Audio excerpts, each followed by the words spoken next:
Alors, on va étudier le mouvement d'un objet, d'un système qui se déplace entre deux points, entre un point I initial et un point F final, et on va dire que l'objet possède plusieurs énergies qui sont à lui. Une énergie de mouvement, qu'on va appeler énergie cinétique, et vous connaissez la formule de l'énergie cinétique, vous l'avez apprise au collège. L'énergie cinétique d'un objet, c'est 1/2 fois sa masse fois sa vitesse au carré. Alors quand il est au point I, l'énergie cinétique ECI, c'est 1/2 fois sa masse fois sa vitesse au point I au carré. Quand il est au point F, son énergie cinétique au point F, c'est 1/2 fois sa masse fois sa vitesse au point F au carré, sachant que la masse a la même valeur au point I, au point F, elle ne change pas pendant le mouvement. Alors pourquoi il faut prendre cette formule pour l'énergie de mouvement? Il y a deux réponses à cette question. La vraie réponse à cette question, c'est que en imaginant que cette formule est vraie, ça marche. Quand on fait des calculs avec cette formule, on pourra faire des prévisions sur le mouvement qui correspondent bien aux expériences. Ça, c'est la vraie réponse à la question. Et si ça ne vous suffit pas comme réponse, je vous renvoie à la troisième partie de ce cours, où là, la réponse à la question est un peu plus subtile. Donc ça, c'est une première énergie qui est au système. Le système a une deuxième sorte d'énergie qu'on va appeler énergie potentielle, qui vient des interactions, de certaines interactions qu'il peut avoir avec l'extérieur, avec des interactions qu'on appelle conservatives. Et ce sont des énergies de position. On notera EPI, l'énergie potentielle au point I, et EPF, l'énergie potentielle au point F. Voilà, donc il a deux sortes d'énergie. Et il y a une troisième sorte d'énergie qui est l'énergie qu'il peut échanger avec l'extérieur, donc il peut gagner ou perdre de l'énergie avec l'extérieur, et ce terme d'énergie échangée, on va le noter WNC. Alors pourquoi W? Vous verrez un peu plus tard. Et pourquoi NC? NC comme non conservatif. C'est une énergie qui vient d'interactions qu'on appelle non conservatives. Non conservative parce que l'énergie ne reste plus dans l'objet. C'est de l'énergie qui va sortir ou qui va rentrer dans l'objet.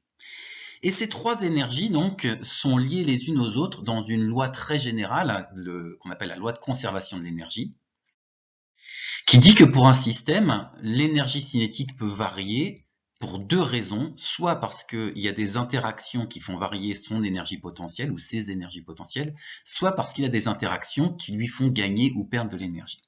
Alors on va détailler un petit peu ce que raconte cette énergie, cette formule, en regardant chaque terme un par un.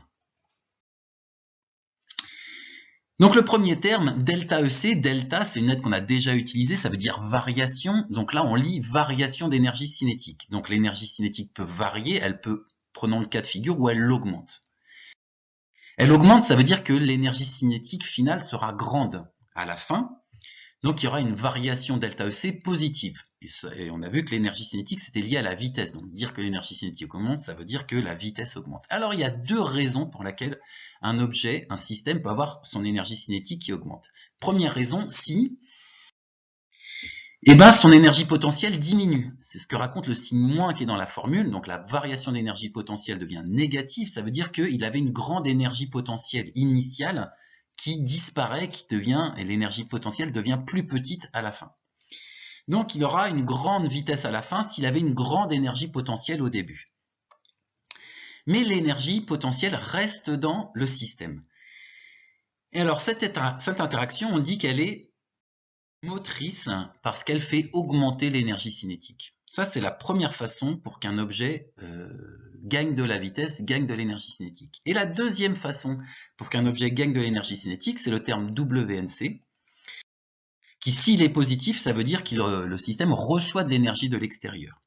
Et dans ce cas-là aussi, on dira que l'interaction qui lui a fait gagner de l'énergie est une interaction motrice. Alors, on va détailler ces formules sur des exemples, mais avant ça, on peut imaginer la situation inverse.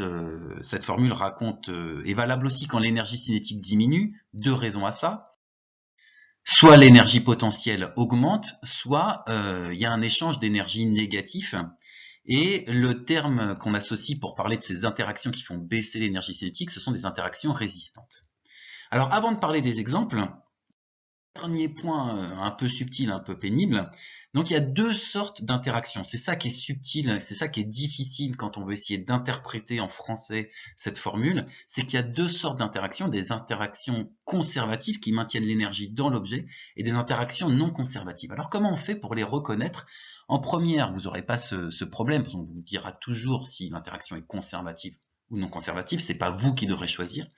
Mais dans l'absolu, comment on fait pour savoir? L'interaction elle est conservative si la variation d'énergie potentielle qui va avec sur le trajet entre I et F a toujours la même valeur quel que soit le trajet. Si l'objet va de I à F en ligne droite ou si jamais il prend un détour pour aller de I à F, il y a la même valeur de variation d'énergie potentielle. Alors ça c'est complètement bizarre, on verra ça en détail tout à l'heure.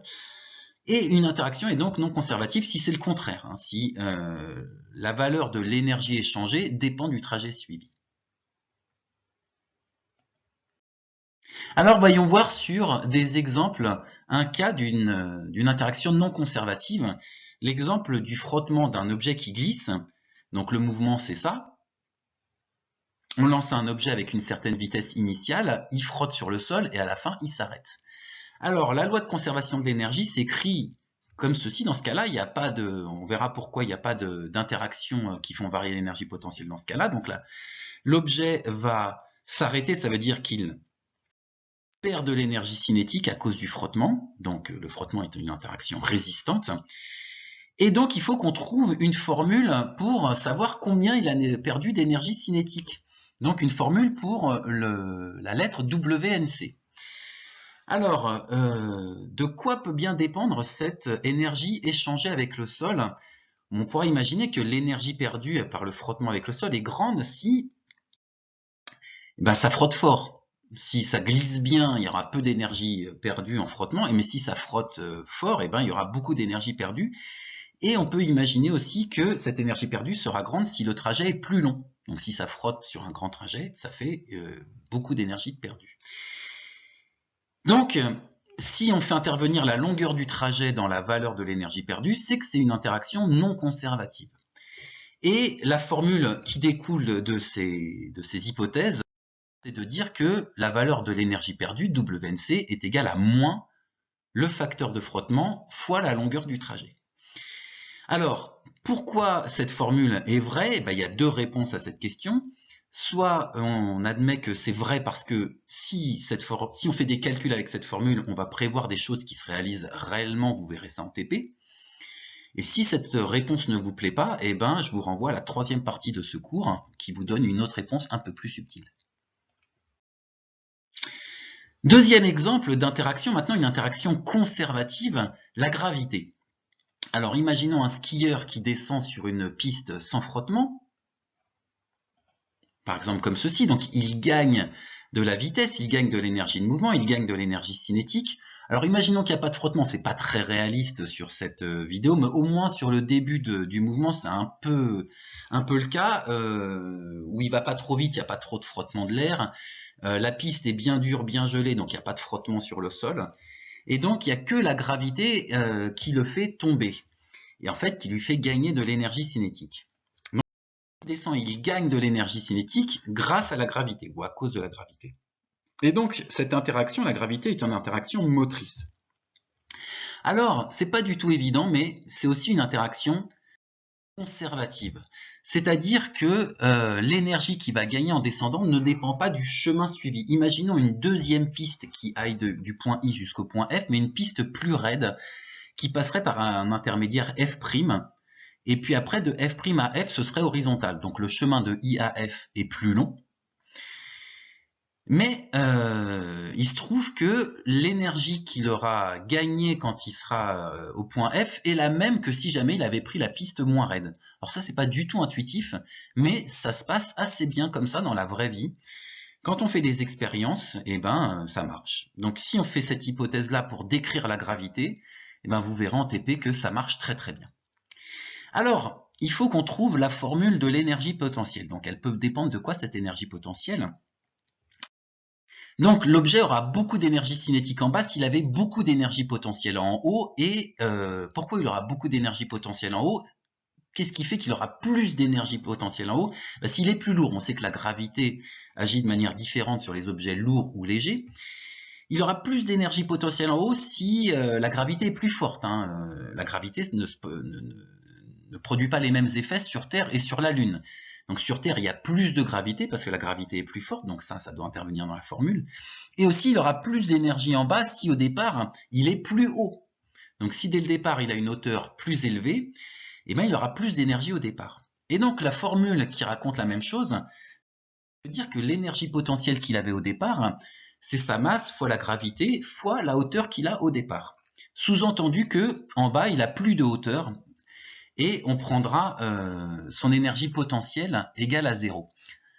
Alors, on n'est pas obligé de prendre... Ce qui compte, en fait, c'est pas la hauteur qu'il a au départ, c'est la différence de hauteur qu'il a entre le début et la fin. Là, le h, c'est la différence de hauteur entre le début et la fin.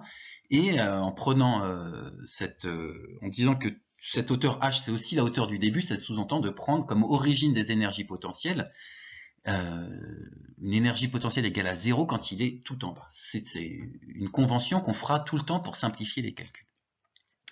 Alors, pourquoi ces formules sont vraies? Toujours pareil, il y a deux réponses à cette question. C'est que si on admet que cette formule est vraie, on arrive à bien prévoir ce qui se passe dans la nature, donc c'est une bonne formule.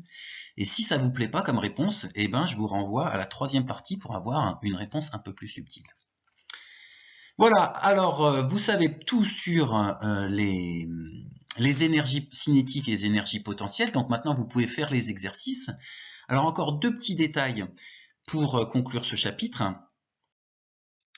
Premièrement, il faut savoir qu'on définit des énergies potentielles pour tout. Donc voilà un autre exemple où on a des formules d'énergie potentielle bien claires, nettes et précises, les objets accrochés au ressort, ou alors les planètes qui tournent autour du Soleil. Là aussi, on a des formules d'énergie potentielle claires, nettes et précises, et on arrive très bien à prévoir le mouvement.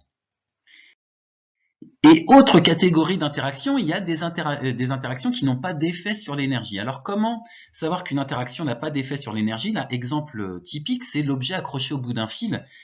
Si on coupe le fil, il y a une interaction du fil. Si on coupe le fil, le mouvement ne sera pas le même. Mais le fil n'a pas d'effet sur l'énergie. Alors, pourquoi il n'a pas d'effet sur l'énergie? Donc il n'est ni moteur ni résistant, l'interaction du fil n'est ni motrice ni résistante. Alors comment savoir qu'une interaction est ni motrice ni résistante? Donc là on va empiéter un peu sur la troisième partie, sur le lien entre force et énergie. Donc là il faut parler de l'orientation des interactions. Et l'interaction du fil n'a pas d'effet sur l'énergie parce qu'en fait elle est toujours perpendiculaire au déplacement. L'interaction du fil, elle est dans le sens du fil, elle est alignée avec le fil, et le déplacement est donc lui perpendiculaire à la trajectoire. Oui, l'interaction du fil est perpendiculaire à la trajectoire. Le fil il tire ni dans le sens du mouvement, ni de manière opposée, parce que la force qui représente l'interaction du fil est bien perpendiculaire au déplacement. Donc ça, c'est quelque chose de général. Quand on aura des forces qui sont représentées par des forces perpendiculaires au déplacement, elles n'auront pas d'effet sur l'énergie. Voilà, vous savez tout sur les énergies. Donc maintenant, vous pouvez faire tous les exercices du chapitre, et je vous dis à bientôt pour de prochaines aventures.